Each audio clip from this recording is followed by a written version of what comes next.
मातृसुरक्षा दिनाच्या निमित्ताने राजवाडा परिसरात प्रबोधनपर घोषणावाक्य पोस्टर घेऊन मानवी साखळी करून रॅली काढण्यात आली। सदर उपक्रमाचे उद्घाटन शांततेचे प्रतीक कबूतर आकाशात प्रक्षेपित करून जिल्हा शल्य चिकित्सक डॉक्टर विक्रमसिंग कदम यांच्या हस्ते करण्यात आले। या कार्यक्रमाचे वैशिष्ट्य म्हणजे कोणीही प्रायोजित केलेला नव्हता। स्वयंस्फूर्तीने लोकसहभागाने आयोजित कार्यक्रमाचे प्रास्ताविक ॲडव्होकेट त्रिशला पाटील यांनी केले। AISFच्या नीलम जगताप यांनी पुढील सर्वसमावेशक प्रतिज्ञा आणि भूमिका मांडली।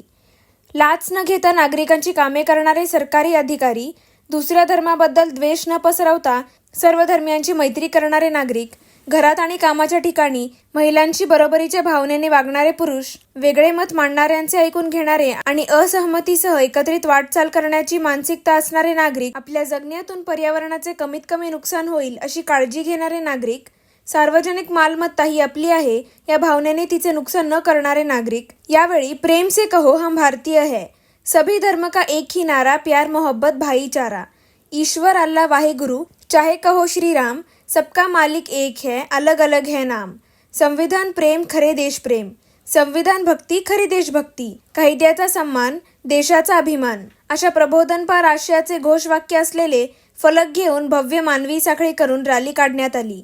भविष्यात प्रत्येक चौकात उपक्रम करण्याचे जाहीर करण्यात आले।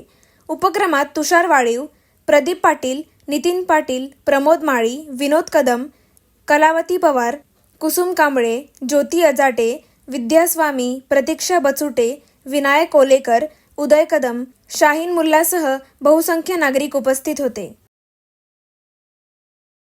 की खरे राष्ट्रप्रेमी बनूया असं जे आज अभियान आपण या ठिकाणी आपण साजरं करतोय आणि आमचे मित्र सामाजिक कार्यकर्ते शाहीन शेख यांच्या मार्गदर्शनाखाली आज आपण हे अभियान या ठिकाणी केलं। मला खरंच सांगायला आनंद होतोय की या अभियानाचा हेतू आपण जर पाहिला तर समाजामध्ये एकी राहावी, समाजामध्ये अंतर असू नये, धार्मिकता असू नये, सर्वांनी आपल्या हिंदुस्थानातील भारतातील सगळ्यांनी एकत्रितपणे गुण्यागोविंदानं नांदावं असा उदात्त हेतू या राष्ट्रप्रेमी बनूया अभियानचा आहे। त्याबरोबर त्यांचे संकल्प पाहिले की आपण रक्तदान चळवळ उभी केली पाहिजे, महिलांच्यावर अन्याय होता कामा नये, समाजात जे सरकारी ऑफिसेस असतील त्यामध्ये भ्रष्टाचार मुक्त असं अभियान त्या ठिकाणी राबवलं पाहिजे, स्त्री पुरुष समानता असेल, पर्यावरण वाढ असेल, पर्यावरणाचा ऱ्हास या बाबतीत एक चांगलं धोरण या अभियानाच्या बाबतीत आपण सगळेजण राबवतोय।